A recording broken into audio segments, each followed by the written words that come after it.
So this is Mark. Mark is in product development. That is a very, very important role, and you're kind of the guy behind one of the most scrutinized roles, I think, in the whole company, right? Yeah, absolutely. That's actually a great way to put it, because we design product, and we're always going to have a feature here or there that maybe that's really important to someone, but we can't always be everything to everybody. So we have to make sometimes those tough decisions on not putting everything in the coach, because for me, on my product development side, I have a guiding principle that I call the 4 abilities. And those 4 abilities are, it's affordability, towability, durability, and functionability. Okay, so when we're designing product on the J Feather side of things, I use these guiding principles with my team, and saying that when we design product, we have to make sure that we're taking in consideration all 4 of those things. Okay, so functionability. Are we designing a coach that's functionable for the end user when they're actually camping? Is it camping correct? Durability. Probably the most important part is, are we building a good quality product that's going to last, that someone's going to have a good experience with? On top of it, we have to back it with the best warranty in the business. Okay, towability. We got to make sure that our customers are able to tow this. So if we put too many features, too much stuff into the product, it's going to put it outside of its weight segment. So we certainly don't want to do that. And then the last one would be affordability too. Again, we could throw everything at this coach, but now we're going to price ourselves out of the market. And we live in a world today where high interest rates are a real thing, tariffs are a real thing. High interest, high tariffs, inflation. But the reality of it is, we know people still just want to go camping. So we really need to focus on giving them the features that are going to give them a good camping experience that they can tow, that they're not going to have issues with. So that's the guiding principle for everything we do on the lightweight side. I know that that's the same case for all product development at Jayco, but it's one thing that I really use for my team here at Jayco. Specifically, we developed this new floor plan here, which is a 16 dB. This is our first single axle J Feather Air with a double over double bonk. We also have a similar floor plan in our Air SL, which is a single over single.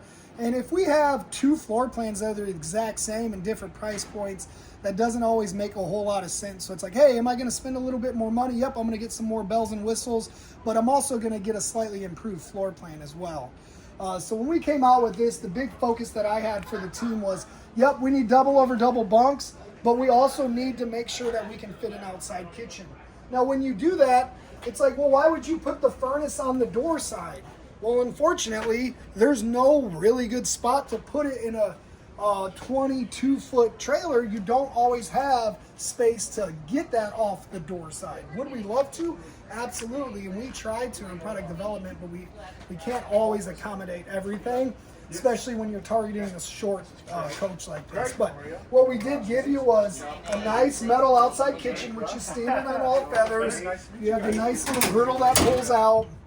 Safety is a really important thing to us, and we have a whole engineering department, and safety is important to them as well. So we have this nice shut-off valve. So what that means is that if your gas is on, you cannot shut this griddle.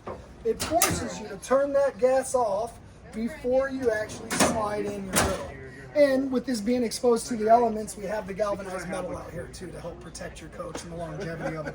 Especially, a lot of people spend a lot of time, what are we doing with RVs? We should be camping, we should be outside, right? So it's going to be exposed to the elements. You also have a nice outside shower with a sprayer hose, hot and cold, nice little hook to hold that, a recep, a light, and then a nice mini fridge. You'd be surprised how many cans, how much stuff can actually fit in a refrigerator of this size. Doesn't hold seltzers, though, I understand. Only beer. Only beer, no seltzers. Rock solid jacks, big fan of these jacks. Okay, I want to know from you. I know Jayco guys get real excited about these. Why? Yeah, because in my opinion, for a manual jack, they're not power jacks. These are the most solid jacks in the RV industry when it comes to manual jacks. Now, the important part is to make sure that they're in the adequate and correct position. Right now, I can tell you that I probably should run this jack up a little bit, and then you have an adjustment here to pull. Why do you say that? Because what you want is, you actually want space. You see this red plate here, it's an indicator. You want this arm to actually be outside of this red plate, so you have space between this plate and this arm. So you can see where it's leaning here. Really what I want to do is bring it out a little bit more. So you have space. Now, you can still probably see that it's still a solid trailer. It's still not budging. But if you actually had it in an adequate position, it wouldn't budge at all. That's why we call them rock solid jacks. So big fan of those jacks. Standard aluminum rims. Also standard in-stem tire pressure monitoring system.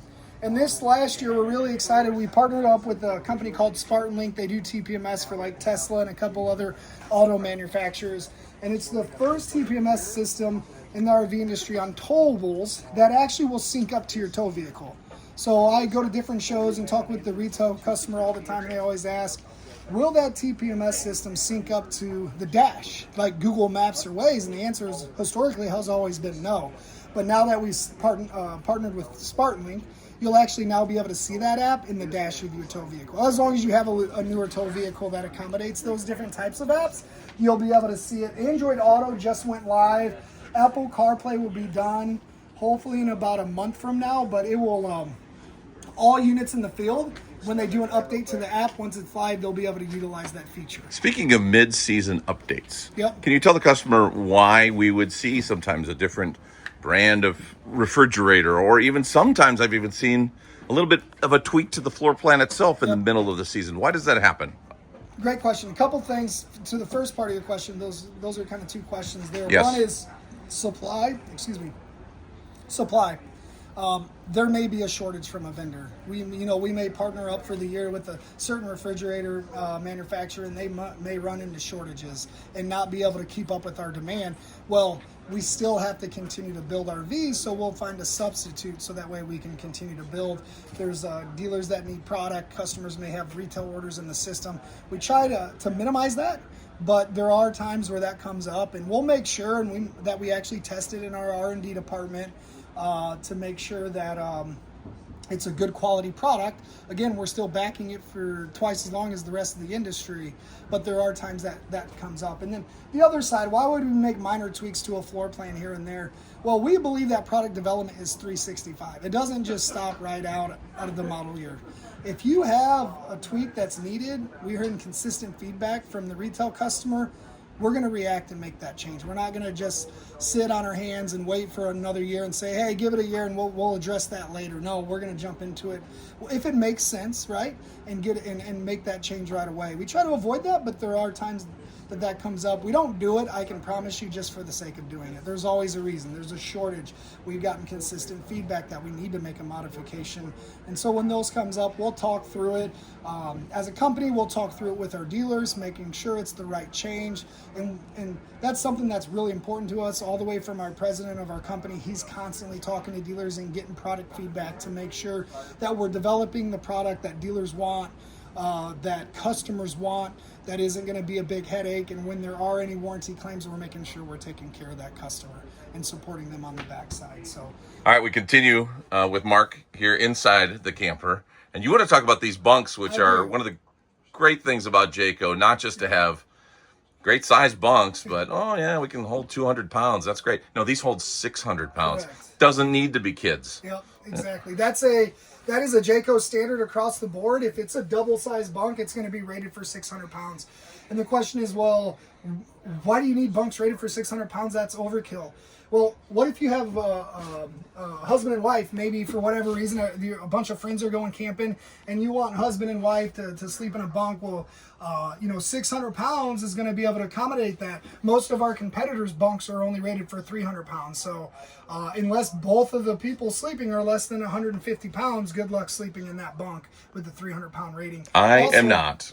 Yeah. Hey, the American person, we got to design these RVs for the average American. I talk about those 600 all the time because I need it. Yep, exactly. And the average American weighs more than 150 pounds. Also, we know that bunks typically are designed for kids, but guess what? Little kids become big kids too. So we take pride in the weight capacity of our bunks. Even our single bunks are rated for 300 pounds, which is still twice as much as our competitors, because typically it's only 150 pounds. Again, I said earlier, average American weighs more than 150. But There's a few other things I want to talk about on these bunks. One, these are 4-inch thick bunk mats, and these are things you guys should really be thinking about. I always say nobody wants grouchy, grumpy kids when you're camping. So a lot of times these bunk mats are only 1-inch thick, 2-inch thick, and you're not going to have a good night's sleep. So we spend the extra money, we give you the thick bunk mats, and then there's something really cool that we've done with this bunk. You can hinge this bunk up, and it will lock up in the lock position. So when you're traveling, you can put a bunch of different cargo down here. And just some added space. Also, maybe you don't need the bunks and you can just leave cargo and stuff and use that as a storage. But something we developed a couple of years ago is this fold-out ladder, which has been a really big hit, because the reason a lot of times you don't have ladders in your bunks is because how are you going to get in and out of your bunk if you have a ladder in your way? Okay, so we still give you that grab handle if you need help getting up, but this fold-out ladder is actually really cool because it actually folds out, drops down, and that ladder is rated for 300 pounds. And we get a ton of positive feedback on that, especially because, again, what I said earlier, is typically you don't have any ladder here at all. And I get it. Small kids, they can easily hop in here, but it's nice having that ladder. And I love this recent feature underneath the bed. Yep. It just looks great, and there's lots of space under there. Yeah, so we've done this design in a couple other floor plans, and what it does is it opens up the bed base versus having the lift up bed, which is great and all, and we've been doing that in the RV industry for a long time. But we know a lot of people when they go camping, they're bringing laundry bins, they're bringing gym bags. I know that's what my family and I would typically bring when we were go camping. We'd fill up a gym bag, and what's nice is you can just slide those in there, and they're easy to access. Sometimes those lift up bed bases can really be cumbersome to use, although when we do utilize those, we have that in a lot of floor plans still, we do give you the strut assist, so it makes it a little bit easier. But also, if someone's sleeping, you can't access the storage down here unless you want to wake up the person sleeping. So that's another nice added feature. And then we did a nice decorative leg here. And honestly, I'm just curious from all of your customers at Hilltop, John, like, what do they think of this whole open feature? Would they rather have open space down there and be able to utilize slide laundry bins and have access when someone's sleeping, or would they prefer the old traditional lift-up bed base? Well, the reality is there are going to be some that like one and some that like the other, and that's what you deal with every single day. And it actually kind of leads to my next question, because absolutely. What's it like for you? Because we get customers come in all the time saying, I don't know why they did this. Mm-hmm. And the next customer will be like, that's my favorite thing about the camper. Yeah. And it's just, the one thing I always tell customers is you'll never get 10 out of 10 things you want in a camper, because like you alluded to earlier, if you get to the first 9, correct, you won't like the price. Yes, right? Exactly. And so that's the challenge you have is immense. And mm-hmm. so I just wonder how you guys deal with that on a day-to-day basis, knowing that really everybody's got different needs. And I guess maybe you're the guy to ask, is there ever a perfect camper for anybody? Yeah, I mean, that's a great question, John, and I say it all the time too, is when I'm working with retail customers, I say, and you mentioned it, if you have a list of 10 and you can get 7 of those, it's probably the coach for you. It gets really difficult to be everything to everybody, because when we end up doing that, we can price ourselves out of the market. We still need to make sure that this coach is really affordable. But it comes down to, one, getting a lot of feedback from our dealers and from our retail public and listening to what they want. But the reality of it is what I'm tasked with, what our team is tasked with on the lightweight J-Feather side at Jayco, is that we have X amount of dollars to design a floor plan. Where are you going to deploy those dollars to create the most value for the retail customer? Now, like you mentioned, like there may be a feature that somebody really wants and the coach may not have it, and it comes down to just doing the homework and looking at where you're at cost-wise, and sometimes you have to make those tough decisions. Would I like to have a bunch more features on this? Although I think it's actually really well equipped compared to who we compete with, and we're priced right, we're featured right, we weigh right, we're built right. But of course, there's always things we could add to the coach, but again, we're going to price it out of the market. So it's really fun for me when I'm working with our engineering team and production team about taking those dollars and figuring out how to deploy those dollars and create the most value. Typically, it seems that we get a really good positive response from our customers, from our dealers, because our stuff does seem to sell well and we get good feedback on it. But you go work shows and a customer may ask, like we talked about earlier, hey, Why is the furnace on the door, the campsite side? And I can assure you, we always try to make sure we don't have our water heaters in the furnace on the campsite side of the coach. But with this being a really short, non-slide bunkhouse model, which there's a lot of customers that don't want to deal with the slide. They're worried about potential issues later down the road. Granted, our slide systems are pretty robust, but I get the fear of the unknown there. You're trying to jam a whole lot in a small little box, so it gets difficult. Like, could we find places? Yeah, like right here, I could get rid of all the storage in the dinette and put the furnace in there, put the water heater over here. But then you're probably going to be upset because now we're sacrificing storage, and we know that storage is critical. So it's the juggling act that we have to play. Is, hey, are we better off keeping storage in the dinette, but then having the furnace on the door side? And sometimes we just have to make those decisions and say that we believe the customer would rather have storage, the additional storage, because we know storage is key, and then have the furnace on the door side. So we've kind of talked around it some a little bit over the last couple of years. Jayco has taken away some of the bells and whistles on some units like this in order to make it more affordable. My observation is weren't selling enough RVs a couple of years ago, and there were some, my term not yours, cheaper brands that were selling a lot of RVs because people love the floor plan. Correct. But didn't really care about the quality of the product, and then maybe cared about a week down the road or 2 weeks or 6 months down the road or whatever the case may be.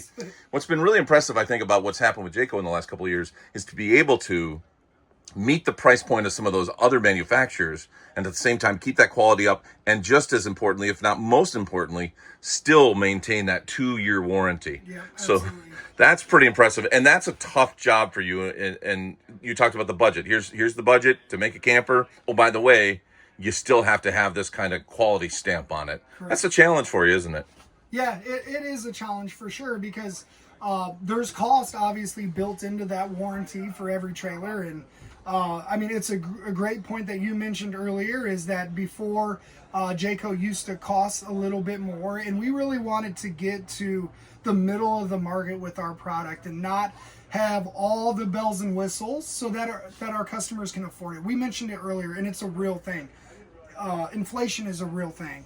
Higher interest rates for our payment buyers, and there's a lot of payment buyers. If you're a cash buyer, I understand it's not as important, but it's a real thing. And then tariffs are a real thing too that we're getting hit with. So all of those are real things, real costs that the consumer has to then try to overcome. Your $300, $400 monthly payment doesn't buy you as much now with the higher interest rate. So for us, we want to make sure that our customers can still go camping in a good, durable, well-built coach, and having the adequate features to have a good camping experience. So that's what our team has really been focused on in the last couple of years. It's been really fun.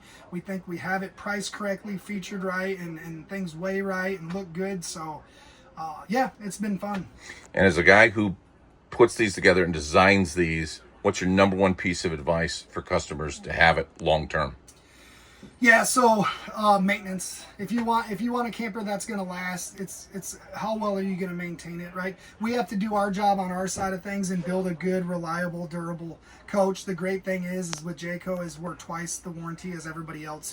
You have a whole additional camping season in case something does break or go wrong for us to take care of it. But typically after those first couple of years, you should be good to go. But your coach is only going to last as well as you maintain it, right? Most consumers store their RVs outside in a non-climate controlled environment. So are you maintaining your seals? Those are one of the biggest things that's going to age your coach. Are you cleaning it? Are you cleaning the roof? Are you checking for cracks in your seals? Are you lubing your axles? All of those things really come down to longevity, and if you don't maintain it, it's not going to last. Insane. You're awesome. Thank you. Appreciate you guys. Thanks for the time. It's been fun. We'll have to do it again, John. We're out here in Elkhart, Indiana. It's really cool because majority of all the dealers in North America come all the way into little bitty Elkhart, Indiana to look at all the different product and make their decisions for which brands they're going to carry. Hilltop is a really good partner and has been a great partner for Jayco for a long time. So we appreciate the partnership with Hilltop, and we appreciate all of you customers that own Jaycos out there.